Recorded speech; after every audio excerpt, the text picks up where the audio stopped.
안녕하십니까? 해운대 국민병원 박옥순입니다. 자, 오늘은 7장 심혈관계 약물에 대해서 할 건데요. 고혈압과 뭐 여러 가지 이런 약들, 부정맥, 심부전 뭐 이런 약들 대해서 공부하도록 하겠습니다.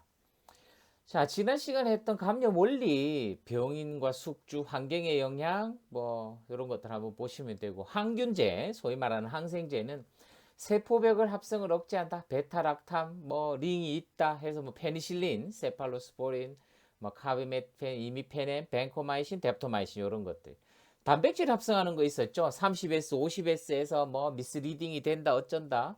테트라사이클린, 아미노글루코사이드, 마크로라이드, 뭐 클람페니콜 뭐 이런 것들이 있었다.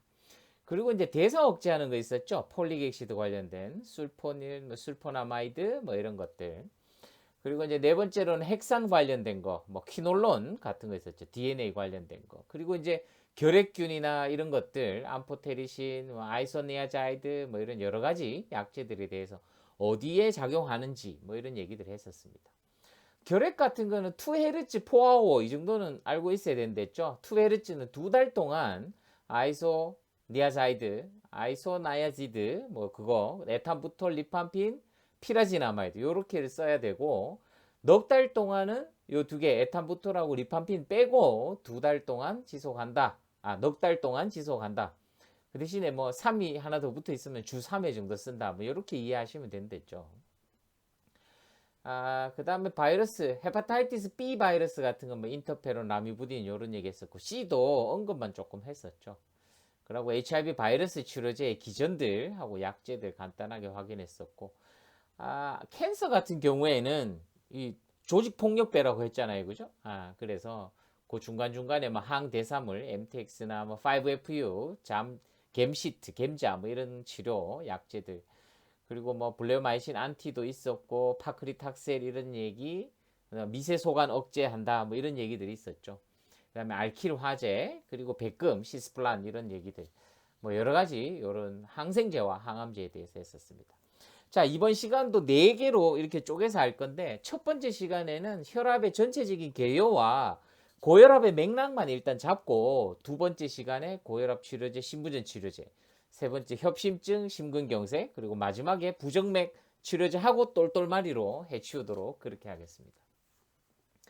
자, 혈압이라는 게 이제 개요인데요. 사망 원인 중에 가장 크죠. 심혈관계 질환이 암 다음으로 가장 많다. 이런 얘기입니다. 그래서 혈압과 맥박이 어떻게 되는지, 혈압을 조절하는 데 관련하는 인자, 혈관 운동 조절은 어떻게 되는지, 그리고 혈관 기능 조절은 또 어떻게 되는지 한번 간단하게 저기 해부 생리 병리학적 기본으로 훑고 실제 본론으로 들어가도록 할 거예요.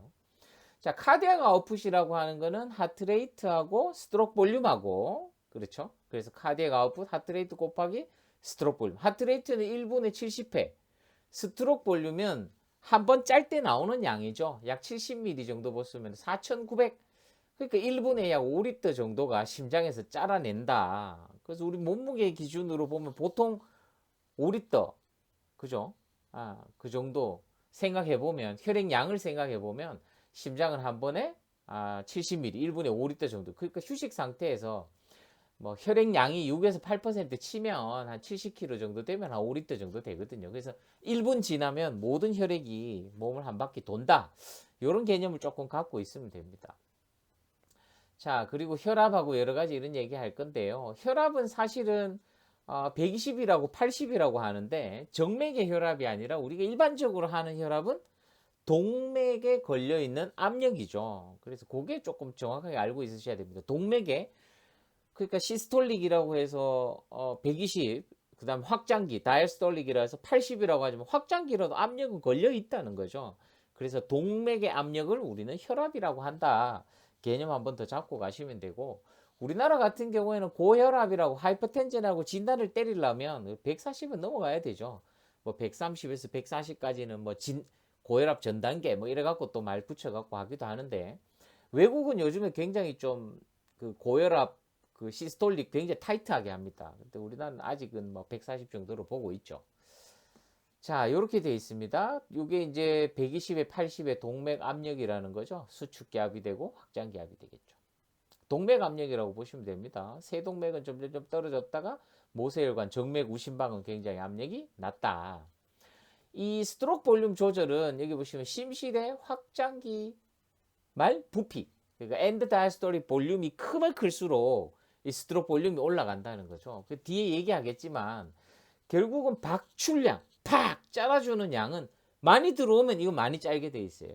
우리 심장은 자율신경계에 의해서 조절되기 때문에 특이하게 심장 벽면에 이렇게 양이 많이 들어오면, 혈액량이 많이 들어오면 많이 짠다 이 얘기입니다. 그래서 보시면 심박출량은 심박동수 1의 박출량, 수축력은 확장기말 부피, 확장기말 부피는 뭐에 연관이 있느냐? 정맥 환류에 연관이 있다. 그리고 이제 교감신경 지배와 부교감신경의 작용에서 심박동수가 결정이 되겠죠. 그래서 스트로크 볼륨이 결정된다. 그래서 카디악 아웃풋, 요게 이제 심박출량은 카디악 아웃풋이 되겠고, 심박동수 하트레이트, 그죠? CO, 심박동수 HR, 그 다음에 박출량, 이게 스트로크 볼륨입니다. 제목 보시고 헷갈리시면 안 돼요. 자, 그 다음에 이제 스트로크 볼륨 조절에 있어서 이게 전부하, 프리로드와 애프터로드 굉장히 중요한데 이거 한번 보시면 전부하는 금방 얘기했듯이 짜라내려면 많이 들어오면 짜라낸댔잖아요. 그래서 결국은 엔드 다이스톨릭 볼륨하고 똑같다. 그러면 피가 많이 들어오는 거는 누구의 작용으로 많이 들어오느냐? 결국 뼈대 근육의 펌프, 그리고 호흡 펌프, 그리고 교감신경 작용에 의해서 정맥이 수축하면 심장 쪽으로 혈액이 많이 온다 이 얘기입니다. 뭔 말인지 알겠죠? 그러면 전부하, 전부하는 물이다 물. 물이 많이 심장 쪽으로 오면 스트로크 볼륨은 커진다 이 얘기입니다. 물이 많이 온다는 말은 혈관이 수축해 갖고 많이 올 수 있죠. 정맥이 수축해서 많이 올 수 있고 근육이 짜라서도 심장으로 많이 올 수 있고 호흡으로도 그렇게 될 수 있다는 거죠. 그럼 이 후부하는 뭐냐? 후부하는 여기 보세요. 심실이 수축할 때 걸리는 확장기말 부피 부하. 그러니까 후부하는 전부와 더하기 동맥의 저항. 쫙 짜라갖고 나가야 되니까 그 나가는 게 걸리는 게 후부하라는 거죠. 동맥이 경화가 있다든지 뗀뗀해져 있다든지 동맥이 좁아져 있다면 후부하도 올라가는 거죠. 그래서 약물 쓸 때 이게 전부하를 조절하는 약물이냐 후부하를 조절하는 약물이나 물론 후부하 안에 여기 보시면 확장기부 말 부피 부하 여기 전부하도 거의 포함된 얘기죠. 조금 더 넓은 의미가 후부하고 하지만 임상에 쓸 때는 후부하 이러면 약간 심장 자체 그 다음에 동맥 이쪽 개념이라고 보시면 되고 전부하는 우리 몸의 볼륨이라고 이렇게 이해하시면 조금 쉽습니다. 그래서 결국 후부하가 강하게 걸리게 되면 결국 심실이 두꺼워진다. 왜? 많이 짜라줘야 충분히 갈 수 있죠. 근데 이게 이제 동맥이 좁아져 있으면 압력이 많이 걸리니까 심장은 더 세게 짜려고 하니까 문제가 되는 거죠.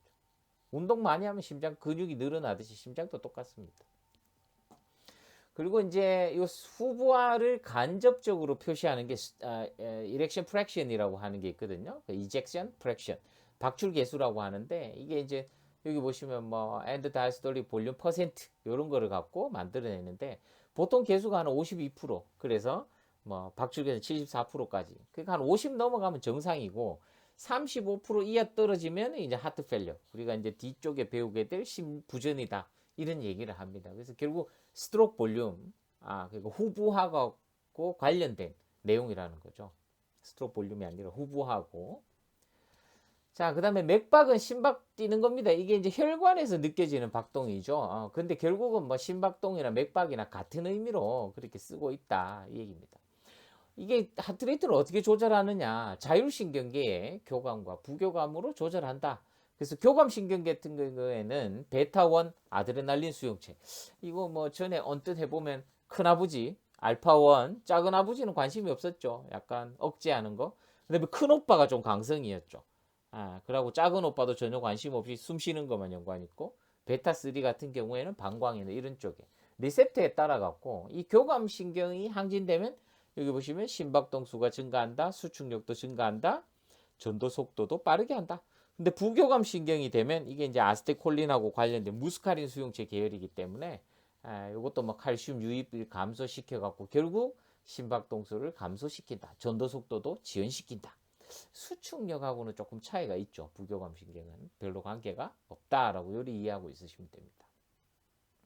그래서 표도열을 만들어 놨으니까 개념 한번 다시 잡아보시면 되고요. 결국은 이제 혈압에 관여하는 인자들이라고 해서 공식적으로 혈액의 부피, 심박출량, 세동맥의 지름, 정맥의 지름 이렇게 적어놨는데 가만히 한번 보시면 혈액의 부피, 당연히 몸에 물이 많으면 end diastolic 볼륨, 심장으로 들어오는 볼륨이 많으면 혈압이 올라간다. 맞죠? 근데 심박출량도 결국은 심장 쪽으로 많이 혈액이 오면 올라가니까 뭐 같은 내용이에요. 그다음에 세동맥의 지름 후부와만 해당되는 내용이겠죠. 세동맥의 지름이 좁으면 좁을수록 혈압이 올라가겠죠. 정맥은 당연히 뭐 수축되면 심장으로 혈액이 많이 올 거니까. 정맥이 쭉 늘어나면 심장으로 오는 혈액이 줄어드니까 혈압이 떨어지겠죠. 뭐 그런 의미로 봤을 때는 저는 거의 혈압은 물에 의해서 조절된다 이렇게 생각을 합니다. 그래서 그렇게 개념을 좀 갖고 계시면 전체적으로 이해하기가 조금 쉽죠. 그래서 하나하나 다 적어놨어요. 혈액의 부피는 예를 들어서 물이나 음식, 나트륨 이런 거 많이 먹고 살찌고 몸이 커지고 이러면 이제 혈압 올라간다 그 얘기입니다. 물론 이제 탈수가 된다든지 피가 나서 혈액량이 줄어들면 혈압 떨어지죠. 심박출량은 결국은 아까 카디악 아웃풋은 하트레이트와 스트로크 볼륨. 하트레이트는 교감, 부교감 작용을 하지만 스트로크 볼륨은 뭐에 작용한다? 정맥 환류. 이게 이제 엔드 다이스톨릭 볼륨이라고 봐야죠. 그러니까 결국은 정맥 환류가 결국 혈액 부피 의미가 비슷한 겁니다. 그러니까 박출량도 결국은 정맥 환류, 혈액량이다. 세동맥의 지름 아까 얘기했죠. 말초 저항. 저항이 크면 클수록 압력이 많이 걸려야 통과한다 이 얘기죠. 정맥의 지름 같은 경우에도 이거 정맥 환류하고 연관이 있죠. 그러니까 혈압 조절하는 건 거의 대부분 정맥 환류고 하나 따로 있는 거는 동맥. 동맥이 어떻게 단단하냐, 뭐 좁아져 있느냐, 뭐 이런 얘기들입니다. 그래서 혈압 관련된 인자들 박스 7-3에서 한번 쭉 읽어보시면 제가 여기 적어놨죠. 결국은 체액량이 이거 다운표 하나 쳐놓을까요? 체액량이 많아지면 혈압은 올라간다. 자, 그 다음에 이제 혈관 운동은 어떻게 조절하느냐. 아까 전에 보니까 뭐 근육 수축해서 펌프, 그 다음에 정맥혈관, 동맥혈관 이런 것들이 있는데 과연 이 혈관들을 살짝 조절해 가면서 혈압을 어떻게 조절하느냐. 뭐가 이 혈관들을 조절할 거냐. 그 얘기입니다. 그래서 여기 보시면 신경이죠. 신경이 혈관 조절할 수 있어요. 알파1 수용체. 큰아버지 되시겠네? 큰아버지는 심장에는 없고 보통 혈관에만 있다고 이런 얘기 했었죠. 그 다음에 베타2 수용체. 베타2 수용체는 활성되면 오히려 혈관이 확장되고 기관지도 확장된댔죠. 베타1은 심장과 혈관이 같이 수축한다. 심장 수축하고 연관이 있다. 이런 내용들이죠. 그래서 이거 한번 읽어보시면 됩니다. 노에피네프린, 에피네프린 같은 거. 음경발기나 뭐 이런 것들을 부교감 자극해서 뭐 나이트로옥스 그러니까 산화질소 같은 거하고 연관이 있다라고 되어 있는데 천천히 뒤쪽에 또 하니까 또 한번 확인하시면 됩니다. 이거 보시면 노에피네프린이 베타 수용체에 자극하면 혈관이 어떻게 된다? 세동맥의 반지름이 수축된다. 그러니까 혈관이 올라간다. 이 얘기죠. 요거 한번 쭉 다시 한번 읽어보시면 되고요. 다시 한번 복습하는 의미에서 이 표를 갖다 놨는데 이게 이제 아드레날린 수용체죠. 자율신경계, 교감신경에서 알파1은 혈관 수축, 말초 저항 증가, 동공 확대, 방광조직류 수축. 뭐 알파2는 약간 저항성, 이렇게 억제성으로 작용한댔고 우리 큰 오빠 같은 경우에는 뭐 심장도 수축하고 그런 효과, 강심 효과, 혈관도 좀 연관이 있고 베타2 수용체는 오히려 혈관 확장이죠, 그죠? 그런 얘기 정리해놨던 거 한 번 더 상기해 보시면은 공부하는데 조금 수월하실 거예요. 자, 여러 가지 화학 물질들 국소적인 조절에 의해서도 혈관 운동을 좀 조절할 수 있다. 이게 이제 산화질소 같은 경우에는 나중에 뭐 비뇨기과 우리 병리할 때도 비아그라 같은 거 이런 약 얘기할 때도 이런 얘기 했었거든요. 그러니까 한번 상기해 보시면 되고 호르몬 신호는 잘 알아놓으셔야 돼요. 우리가 이제 라스라고 하거든요. 레닌, 안지오텐신, 알도스테론 시스템이라고 해서 이 호르몬입니다. 호르몬. 결국은 이거 보이는 게 뭐죠? 콩팥이죠. 콩팥. 콩팥이고 결론은 혈압. 콩팥이 혈압하고 관계가 있다. 결국 중간에 있던 호르몬이 이렇게 되고 저렇게 되고 결론은 뭡니까? 결론은 소변량이 많아진다. 그리고 혈관 조절을 해서 혈압을 조절한다. 소변량은 곧 뭐죠? 체액량은 볼륨이 된다는 거죠. 그래서 이 라스 시스템이 굉장히 라스가 중요하다는 거죠. 혈압이 떨어지면 콩팥에서 렌닌을 분비합니다. 라스 말아놓으면 되겠죠. R이 렌닌입니다. 렌닌 분비하면 이 렌닌이 뭔 짓을 하느냐? 안지오텐신 1이라는 놈을 안지오텐신 2로 바뀝니다. 그리고 안지오텐신이라고 보시면 돼요. 렌닌, 안지오텐신 1, 2로 바뀌었다. 그 사이에 작용하는 효소가 ACE입니다. ACE. 안지오텐신 전환 효소 ACE. 그 다음에 이 안지오텐신 2가 하는 일이 뭐냐? 혈관도 수축하고 알도스테론 분비도 증가하고 항이뇨 호르몬도 나오고 갈증도 유발하고 그 결국은 혈압을 올리는 거죠. 소변도 안 나오게 한다든지 여러 가지 이런 작용들. 알도스테론은 알도스테론대로 또 작용을 하면서 혈압을 올리는 역할을 하거든요. 그래서 이걸 전체적으로 레닌, 안지오텐신, 알도스테론 시스템이라고 한다. 혈압약이 대부분 다 이것도 연관이 많아요. 그래서 개념 좀 잡으시라고 해놓은 거고 고혈압 약제 하면 이제 명확하게 딱 알 수 있습니다. 센트럴 너브 시스템과 심장과 혈관 조절은 거의 통합적으로 작용 조절한다.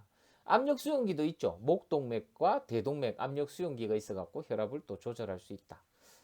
여기 보시면 요거는 이제 대동맥 그리고 목동맥 이런 데 토리 같은 게 있어서 여기에서 혈압이 좀 떨어져 있네 높네 여러 가지 이런 거 조절해서 교감 부교감 이런 거 종합적으로 작용해서 센트럴 너브 시스템의 작용으로 혈압을 조절한다.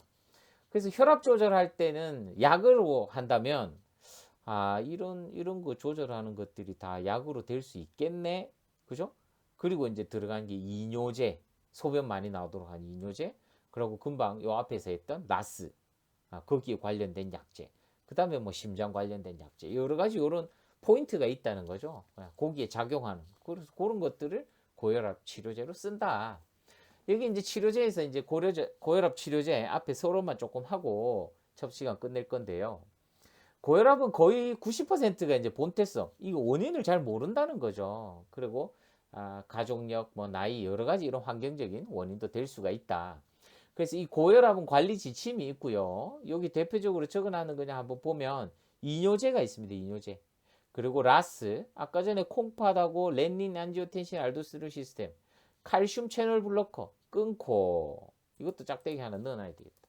끊고 이게 무슨 말이냐? 요게 1차 약제가 되고요. 자, 여기 1차 약제가 되고 뒤에 있는 놈은 2차 약제가 됩니다. 소변 내고 라스 시스템 돌리고 이것도 소변하고 혈관하고 관련이 있으니까.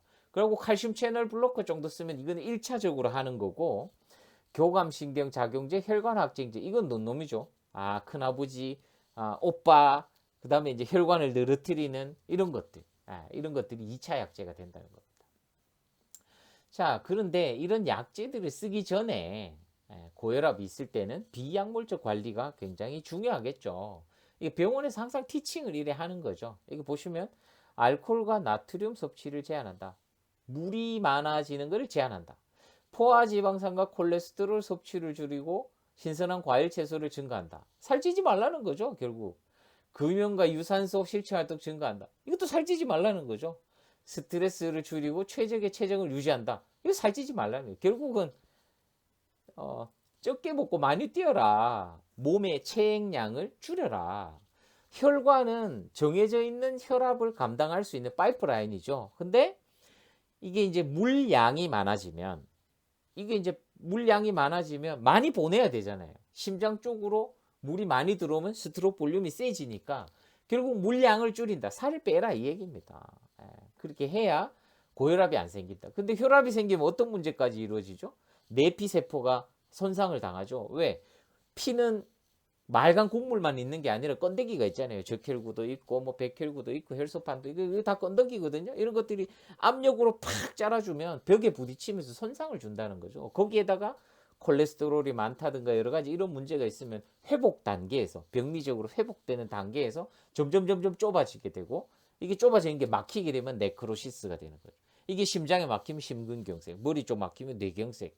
이게 이제 옆에 약한 부분이 이렇게 에뉴리즘이 있다가 터지면 뇌출혈 이렇게 된다는 거죠. 결국은 이렇게 쭉 연결해서 제가 한번 말씀드린 건데 결국은 살 빼라는 겁니다. 운동하고 살 빼고 쓸데없는 거 먹지 마라 이런 내용들이죠. 그래서 박스 7-5에 그런 내용들을 제가 쭉 한번 적어놨거든요. 읽어보시면 되고 혈액량 증가, 심박축량 증가 이거 또 같은 얘기라고 보시면 된댔죠. 많이 들어오면 수축을 강하게 한다. 그러니까 혈액량이구나. 그 다음에 이제 혈관 쪽 문제 이렇게 해갖고 혈압을 컨트롤한다는 거죠. 이거 한번 쭉 읽어보시면 됩니다.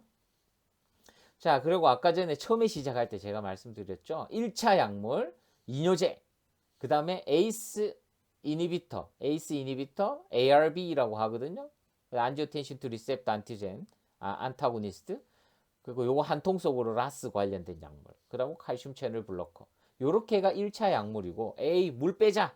칼슘 CCB 주자. 이게 1차 약물이고, 2차적으로 주는 것들은 이거 이제 오빠죠, 오빠. 큰 오빠. 이거 큰아버지. 이거는 억제해야 되죠. 차단해야 되고. 와, 난리치고 있으니까. 우리 큰아버지 같은 경우는 혈관만 수축시켜 갖고 혈압 올리고 있고, 이 오빠는 심장 자체도 막 수축해 갖고 혈압 올리고 있으니 요 두 분은 좀 자제를 시켜야 되니까 차단제를 써야 되고, 요거 작은 아버지죠. 작은 아버지는 억제성으로 작용하니까 요건 작용제를 써야 된다. 그리고 이제 혈관 확장제 이런 것들이 있다. 그래서 조금 한 번 더 정리해 놨습니다. 고혈압 기전을 간단히 정리해 보면 이뇨제, ACE 이니비터, ARB, ACE 이니비터하고 ARB는 라스에 속하는 거죠.